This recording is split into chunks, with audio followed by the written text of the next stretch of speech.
प्यारे विद्यार्थियों, मैं doctor Jaspal Singh, associate professor मुखी पोस्ट ग्रैजुएट पंजाबी विभाग GGDST कॉलेज हरियाणा हुशियारपुर। अज असी गल करांगे MA पंजाबी भाग पहला समैसटर दूजा परचा 8वां है तुहाडा है पंजाबी नावल का अध्ययन। ऑप्शन पहली है पंजाब यूनिवर्सिटी चंडीगढ़ के सिलेबस अनुसार। विशा होएगा अज साडा करमजीत कुस्सा का पंजाबी नावल विच स्थान, जां इसी प्रश्न नूं पेंडू यथार्थवादी जीवन संबंधी नावलकारां विच स्थान। कि जां भावें पंजाबी नावल विच करमजीत कुस्सा का स्थान जां पेंडू जीवन के नाल संबंधित जिहड़े यथार्थवादी चित्रण उन्हां विच पेंडू नावल जिहड़े पेंडू नावलकार जिहड़े हन जिन्हां ने पेंडू जीवन नूं चितरिया है उन्हां दे संबंध विच इहदा स्थान। अज इस विषय ते आपां गल करांगे। तुहाडी स्क्रीन ते जो इस तरह है MA पंजाबी भाग पहला समैसटर दूजा परचा 8वां होएगा पंजाबी नावल का अध्ययन पंजाब यूनिवर्सिटी चंडीगढ़ के सिलेबस अनुसार। विशा होएगा करमजीत कुस्सा का पंजाबी नावल विच स्थान, जो अज का विशा है उहदे नाल संबंध आपां गल करांगे। प्यारे विद्यार्थियों, करमजीत कुस्सा का पेंडू जीवन विच जां यथार्थवादी नावल दे विच जां की देण है उस संबंधी आपां पंजाबी नावलकार जिहड़े होर हन उन्हां दे संबंध विच आपां ने गल करनी है। पहलां आपां देखदे हां कि नावल नूं जीवन का महाकाव्य कहा गया है। इसका कारण यह है कि इस विच पूरे जीवन नाल संबंधित घटनावां नूं दिता गया हुंदा है। इस तरह इस विच जीवन का संपूर्ण यथार्थ चितरिया जाता है। डॉक्टर प्रताप नारायण टंडन हिंदी के विद्वान लिखते हैं, उपन्यास ਅਤੇ कथा ਸਾਹਿਤ ਦਾ ਹੋਰ ਰੂਪਾਂ ਦੇ ਵਿਕਾਸ ਨੂੰ ਦੇਖਣ ਤੋਂ ਇਸ ਗੱਲ ਤੋਂ ਪਤਾ ਲੱਗਦਾ ਹੈ ਕਿ ਇਹਨਾਂ ਦੋਹਾਂ ਵਿਚਕਾਰ ਇੱਕ ਮੁੱਖ ਅੰਤਰ ਯਥਾਰਥਮਿਕਤਾ ਦੀ ਦ੍ਰਿਸ਼ਟੀ ਤੋਂ ਮਿਲਦਾ ਹੈ। ਕਥਾ ਸਾਹਿਤ ਦੇ ਹੋਰ ਰੂਪਾਂ ਵਿੱਚ ਯਥਾਰਥ ਦੇ ਤੱਤ ਦਾ ਉਸ ਅਨੁਪਾਤ ਵਿੱਚ ਸਮਾਵੇਸ਼ ਨਹੀਂ ਮਿਲਦਾ ਜਿੰਨਾ ਕਿ ਉਪਨਿਆਸ ਵਿੱਚ ਮਿਲਦਾ ਹੈ। ਇਸ ਤੋਂ ਇਲਾਵਾ ਆਧੁਨਿਕ ਉਪਨਿਆਸ ਦਾ ਤਾਂ ਮੁੱਖ ਤੌਰ 'ਤੇ महत्व ही उसके स्वरूपगत यथार्थ विच है। इस तरह पेंडू जां ग्राम सभ्याचार की संस्कृति नूं की कहते हैं। पेंडू संस्कृति कबीला संस्कृति अते शहरी संस्कृति नालों भिन्न हुंदी है। पिंडां विच वसदी संस्कृति किरसानी नगरां विच वसदे राजनीतिक ते धार्मिक संस्कृतिक अधिकारियों तो इलावा वपारी वर्ग नाल संबंधित हुंदी है। अपने विशेष हितां ते अधिकारां सदका शहरी वर्ग जिस तरह के सांस्कृतिक मुल विधान की सिरजना करते हैं, वो किसानां नूं सांस्कृतिक पद्धर ते भी शहरी वर्ग का दबैल बनाई रखता है, जिसके सिट्टे वजों ग्राम संस्कृति की विलक्षण तत्व भी अंतिम तौर पर नगर संस्कृति प्रभावां अधीन क्रियाशील होंदे हैं। पिंडां विच वसदी मालक किरसानी छोटे किसानां धनी जिमीवारां ते जगीरदारां विचकार वंडी हुई हुंदी है।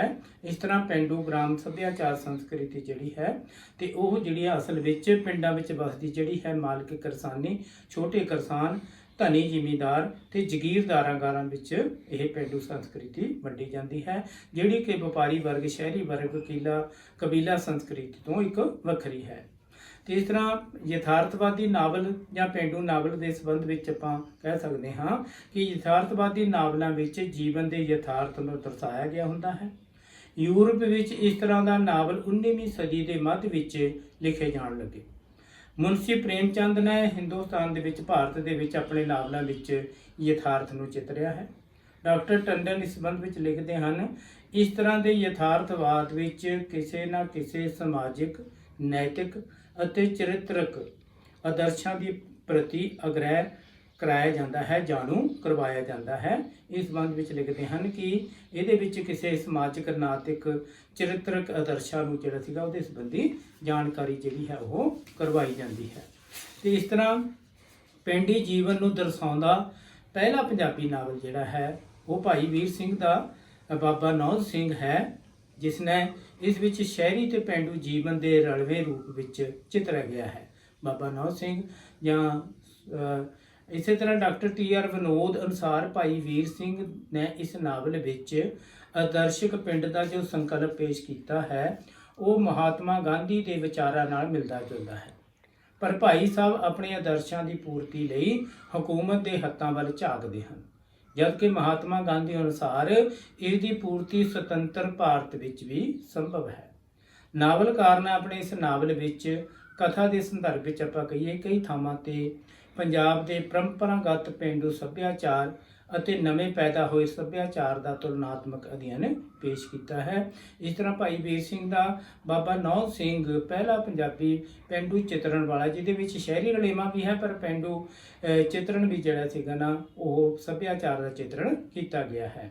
ਉਸ ਤੋਂ ਬਾਅਦ ਨਾਨਕ ਸਿੰਘ ਹੈ ਵੱਡਾ ਨਾਵਲਕਾਰ ਪੰਜਾਬੀ ਦੇ ਵਿੱਚ, ਜਿਸ ਨੇ ਕਾਫੀ ਲਗਭਗ 3.5 ਦਰਜਨ ਦੇ ਕਰੀਬ ਨਾਵਲ ਲਿਖੇ ਹਨ ਤੇ ਉਹਨਾਂ ਵਿੱਚ ਜ਼ਿਆਦਾ ਕਰਕੇ ਤਾਂ ਉਹਨਾਂ ਦੇ ਸ਼ਹਿਰੀ ਨਾਵਲ ਹਨ ਜਿਨ੍ਹਾਂ ਵਿੱਚ ਆਦਰਸ਼ਵਾਦ ਹੈ, ਯਥਾਰਥਵਾਦ ਘੱਟ ਹੈ। ਪਰ ਇੱਕ ਨਾਵਲ ਹੈ ਨਾਨਕ ਸਿੰਘ ਦਾ ਚਿੱਟਾ ਲਹੂ, ਜਿਹਦੇ ਸੰਬੰਧੀ ਆਪਾਂ ਕਹਿ ਸਕਦੇ ਹਾਂ ਕਿ ਜਿਹਦੇ ਵਿੱਚ ਪੇਂਡੂ ਜੀਵਨ ਦੀ ਸੰਸਕ੍ਰਿਤੀ ਨੂੰ ਪੇਸ਼ ਕੀਤਾ ਗਿਆ ਹੈ। ਨਾਨਕ ਸਿੰਘ ਦੇ ਬਹੁਤੇ ਨਾਵਲਾਂ ਵਿੱਚ ਆਦਰਸ਼ਵਾਦ ਪੇਸ਼ ਕੀਤਾ ਗਿਆ ਹੈ। ਨਾਨਕ ਸਿੰਘ ਦਾ ਪ੍ਰਸਿੱਧ ਨਾਵਲ ਚਿੱਟਾ ਲਹੂ ਪੂਰਨ ਤੌਰ ਤੇ ਯਥਾਰਥਕ ਹੈ। ਇਸ ਵਿੱਚ ਸਮਾਜ ਦਾ ਵਾਸਤਵਿਕ ਚਿੱਤਰ ਪੇਸ਼ ਕੀਤਾ ਗਿਆ ਹੈ।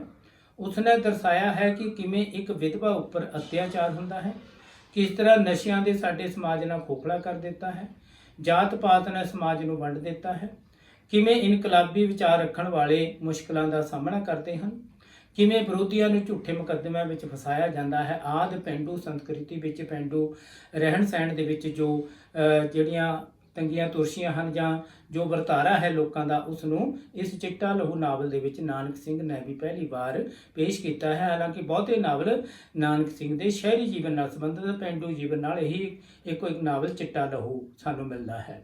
ਇਸੇ ਤਰ੍ਹਾਂ ਮਾਸਟਰ ਤਾਰਾ ਸਿੰਘ ਹੈ ਪੰਜਾਬੀ ਨਾਵਲ ਦੇ ਵਿੱਚ, ਉਹਨਾਂ ਦਾ ਨਾਵਲ ਬਾਬਾ ਤੇਗਾ ਸਿੰਘ ਵਿੱਚ ਵੀ ਪੇਂਡੂ ਸੱਭਿਆਚਾਰ ਨੂੰ ਪੇਸ਼ ਕੀਤਾ ਗਿਆ ਹੈ।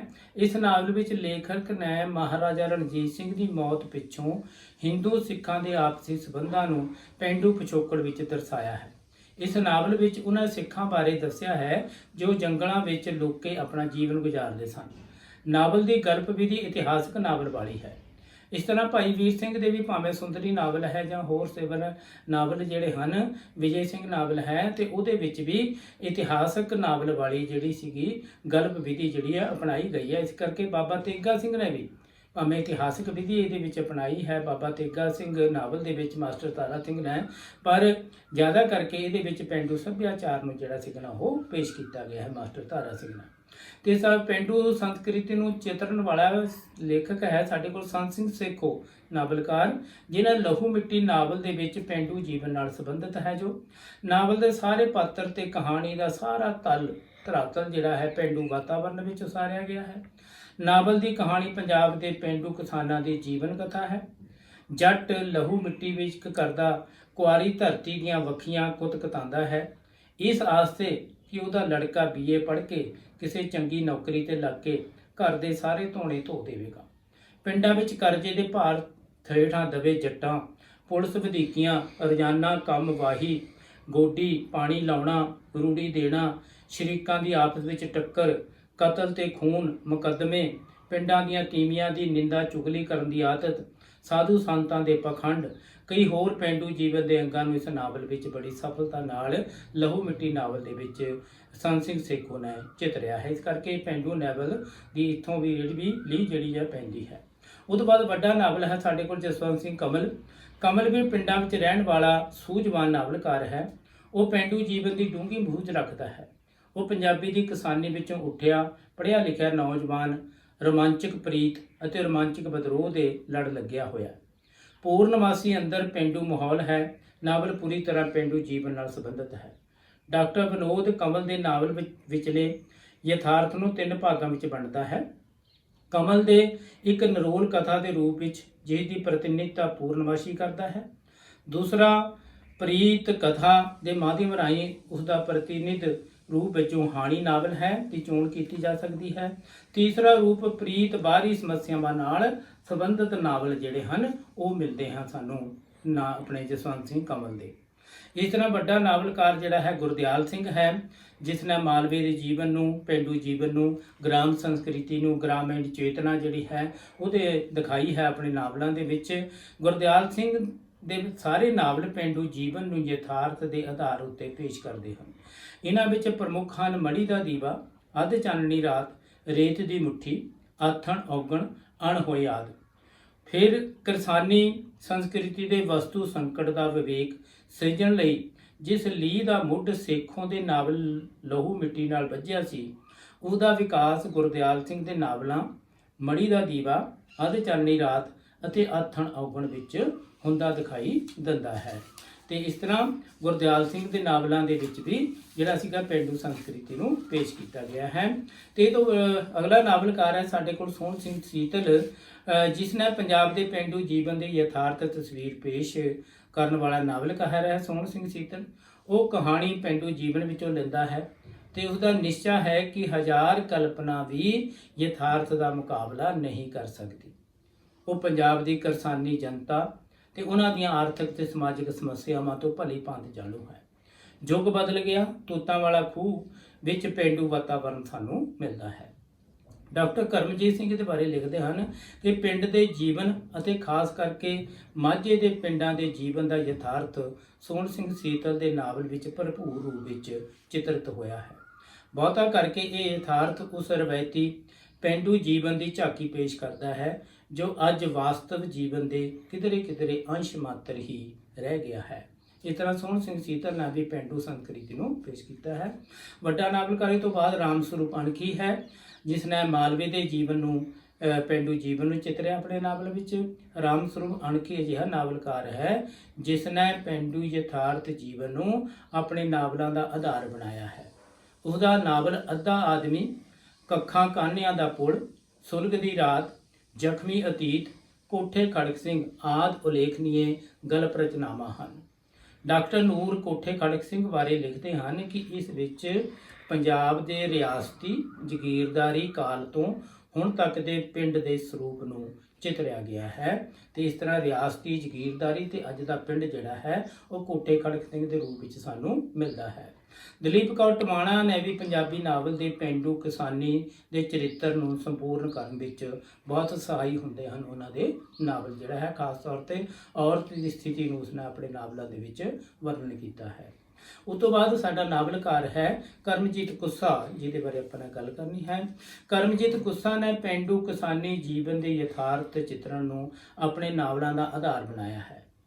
ਇਸ ਪ੍ਰਸੰਗ ਵਿੱਚ ਉਸਦੇ ਨਾਵਲ ਰਾਤ ਦੇ ਰਾਹੀ, ਰੋਹੀ ਬੀਆਬਾਨ ਦੇ ਨਾਂ ਲਏ ਜਾ ਸਕਦੇ ਹਨ। ਡਾਕਟਰ ਬਲਦੇਵ ਸਿੰਘ ਧਾਲੀਵਾਲ ਦੇ ਅਨੁਸਾਰ ਸਮਕਾਲੀ ਪੰਜਾਬੀ ਨਾਵਲਕਾਰਾਂ ਵਿੱਚ ਕਰਮਜੀਤ ਸਿੰਘ ਕੁੱਸਾ ਦਾ ਨਾਂ ਸਭ ਤੋਂ ਉੱਭਰਦਾ ਹੈ।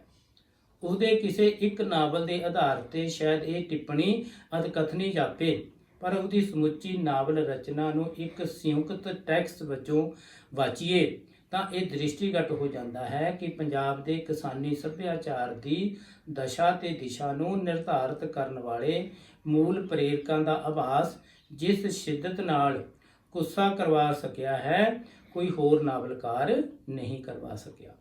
ਇਸ ਤਰ੍ਹਾਂ ਕੁੱਸਾ ਪੇਂਡੂ ਯਥਾਰਥ ਅਤੇ ਉਸਦੀਆਂ ਸਮੱਸਿਆਵਾਂ ਨੂੰ ਚਿਤਰਨ ਵਾਲਾ ਨਾਵਲਕਾਰ ਹੈ।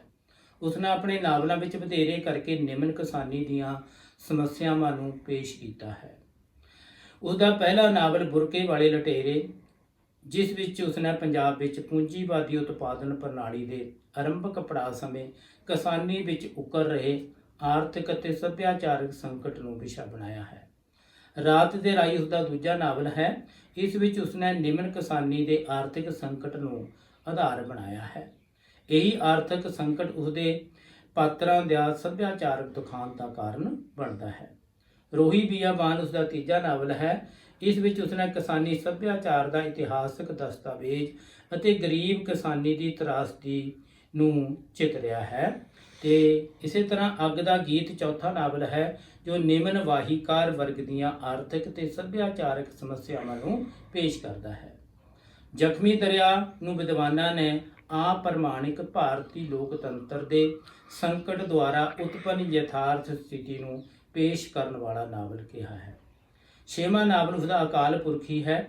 ਇਸ ਦੀ ਸੰਰਚਨਾ ਕੁੱਸੇ ਨੇ ਅਜਿਹੀ ਸਥਿਤੀ ਦੇ ਧਰਾਤਲ ਉੱਤੇ ਵਿਸਾਰੀ ਹੈ ਜੋ ਆਪਣੇ ਮੂਲ ਸੁਭਾਅ ਵਿੱਚ ਰੂਪਵਾਦੀ ਕਦਰਾਂ ਕੀਮਤਾਂ ਵਾਲੀ ਹੈ, ਪਰੰਤੂ ਜਿਸ ਵਿੱਚ ਪੂੰਜੀਵਾਦੀ ਕਦਰਾਂ ਕੀਮਤਾਂ ਦਾ ਪ੍ਰਵੇਸ਼ ਹੋ ਰਿਹਾ ਹੈ। ਇਸ ਤਰ੍ਹਾਂ ਕਰਮਜੀਤ ਕੁੱਸਾ ਕਮਲ ਅਤੇ ਗੁਰਦਿਆਲ ਸਿੰਘ ਤੋਂ ਮਗਰਲਾ ਅਜਿਹਾ ਨਾਵਲਕਾਰ ਹੈ ਜਿਸ ਨੇ ਆਪਣੇ ਨਾਵਲਾਂ ਵਿੱਚ ਪੇਂਡੂ ਕਿਸਾਨੀ ਨੂੰ ਚਿਤਰਿਆ ਹੈ। ਕੁੱਸੇ ਨੇ ਆਪਣੇ ਨਾਵਲਾਂ ਵਿੱਚ ਨਿਮਨ ਕਿਸਾਨੀ ਅਤੇ ਵਾਹੀਕਾਰ ਲੋਕਾਂ ਦੀਆਂ ਸਮੱਸਿਆਵਾਂ ਨੂੰ ਉਘਾੜਿਆ ਹੈ। ਇਸ ਤਰ੍ਹਾਂ ਨਾਵਲਕਾਰ ਨੇ ਇਹਨਾਂ ਸਮੱਸਿਆਵਾਂ ਨੂੰ ਪੇਸ਼ ਕਰਕੇ ਆਪਣੇ ਨਾਵਲਾਂ ਨੂੰ ਵਧੇਰੇ ਯਥਾਰਥਵਾਦੀ ਰੰਗ ਦੇਣ ਦੀ ਕੋਸ਼ਿਸ਼ ਕੀਤੀ ਹੈ। ਇਹ ਉਸਨੇ ਇੱਕ ਨਵੀਂ ਲੀਹ ਤੋਰਨ ਦਾ ਉਪਰਾਲਾ ਕੀਤਾ ਹੈ। ਇਸ ਤਰ੍ਹਾਂ ਪੇਂਡੂ ਜੀਵਨ ਦੀ ਯਥਾਰਥ ਪੇਸ਼ਕਾਰੀ ਕਰਨ ਵਾਲੇ ਨਾਵਲਕਾਰਾਂ ਵਿੱਚ ਕੁੱਸਾ ਦਾ ਸਥਾਨ ਸਨਮਾਨਯੋਗ ਹੈ ਤੇ ਜਿਸ ਦਾ ਭਾਵ ਕਿ ਪੇਂਡੂ ਸੱਭਿਆਚਾਰ ਨੂੰ ਆਪਣੇ ਨਾਵਲਾਂ ਦੇ ਵਿੱਚ ਪੇਸ਼ ਕੀਤਾ ਹੈ, ਆਪਣੇ ਨਾਵਲਾਂ ਦੇ ਵਿੱਚ ਦਰਸਾਇਆ ਹੈ। ਇਸ ਕਰਕੇ ਇਹਨਾਂ ਨਾਵਲਕਾਰਾਂ ਦੇ ਵਿੱਚ ਕੁੱਸੇ ਦਾ ਸਥਾਨ ਜਿਹੜਾ ਹੈ, ਖਾਸ ਕਰਕੇ ਪੰਜਾਬੀ ਨਾਵਲ ਦੇ ਵਿੱਚ ਵੀ ਜੇ ਆਪਾਂ ਵੰਡ ਕਰੀਏ ਤਾਂ ਪੇਂਡੂ ਯਥਾਰਥ ਦੀ ਚਿੱਤਰਨ ਦੀ ਪੇਸ਼ਕਾਰੀ ਕਰਨ ਵਿੱਚ, ਤੇ ਇਹਦੇ ਨਾਲ ਜਿਹੜਾ ਹੈ ਤੇ ਉਸਨੇ ਜਿਹੜਾ ਸੀਗਾ ਨਾ ਆਪਣੇ ਕਿਸਾਨੀ ਜੀਵਨ ਦੀਆਂ ਆਰਥਿਕ ਸਮੱਸਿਆਵਾਂ ਨੂੰ, ਸੰਕਟ ਨੂੰ ਜਿਹੜਾ ਸੀਗਾ ਨਾ ਆਪਣੇ ਨਾਵਲਾਂ ਦੇ ਵਿੱਚ ਵਿਸ਼ਾਲ ਪੱਧਰ ਤੇ ਚਿਤਰਿਆ ਹੈ। ਤੇ ਇਸ ਤਰ੍ਹਾਂ ਪੇਂਡੂ ਸੱਭਿਆਚਾਰ ਨੂੰ ਚਿਤਰਨ ਵਾਲੇ ਕੁਝ ਹੋਰ ਨਾਵਲਕਾਰ ਵੀ ਹਨ, ਜਿਵੇਂ ਬਲਦੇਵ ਸਿੰਘ ਦਾ ਕਲਰੀ ਧਰਤੀ ਹੈ, ਉਹਦੇ ਵਿੱਚ ਉਸਨੇ ਵੀ ਆਪਣੀ ਜਿਹੜੀ ਪੰਜਾਬੀ ਸੱਭਿਆਚਾਰ ਨੂੰ ਪੇਸ਼ ਕੀਤਾ ਹੈ। ਇਸ ਤਰ੍ਹਾਂ ਬਲਬੀਰ ਸਿੰਘ ਸੰਧੂ ਦਾ ਨਾਵਲ ਹੈ ਧੂੜ ਉੜਦੀ ਰਹੀ। ਇਸ ਤਰ੍ਹਾਂ ਤੋਂ ਬਿਨਾਂ ਹੋਰ ਨਾਵਲਕਾਰ ਵੀ ਸਾਡੇ ਹਨ, ਸੰਤੋਖ ਸਿੰਘ ਧੀਰ, ਸੁਰਜੀਤ ਹਾਂਸ, ਪ੍ਰੇਮ ਗੋਰਖੀ, ਜਿਨ੍ਹਾਂ ਨੇ ਪੇਂਡੂ ਜੀਵਨ ਦੇ ਯਥਾਰਥ ਨੂੰ ਚਿਤਰਨ ਵਾਲੇ ਨਾਵਲ ਜਿਹੜੇ ਹਨ ਉਹ ਪੰਜਾਬੀ ਸਾਹਿਤ ਜਗਤ ਨੂੰ ਦਿੱਤੇ ਹਨ। ਇਸ ਤਰ੍ਹਾਂ ਅਸੀਂ ਕਹਿ ਸਕਦੇ ਹਾਂ ਕਿ ਪੇਂਡੂ ਜੀਵਨ ਦੀ ਯਥਾਰਥ ਪੇਸ਼ ਕਰਨ ਵਾਲਾ ਕਰਮਜੀਤ ਕੁੱਸਾ ਜਿਹੜਾ ਸੀਗਾ ਪੰਜਾਬੀ ਦੇ ਨਾਵਲਕਾਰਾਂ ਦੇ ਵਿੱਚ ਉਸਦਾ ਸਨਮਾਨ ਜਿਹੜਾ ਹੈ, ਉਸਦਾ ਸਥਾਨ ਜਿਹੜਾ ਹੈ ਸਨਮਾਨਯੋਗ ਹੈ, ਜਿਹਦੇ ਕਰਕੇ ਉਹ ਹਮੇਸ਼ਾ ਯਾਦ ਰੱਖਿਆ ਜਾਏਗਾ। ਧੰਨਵਾਦ।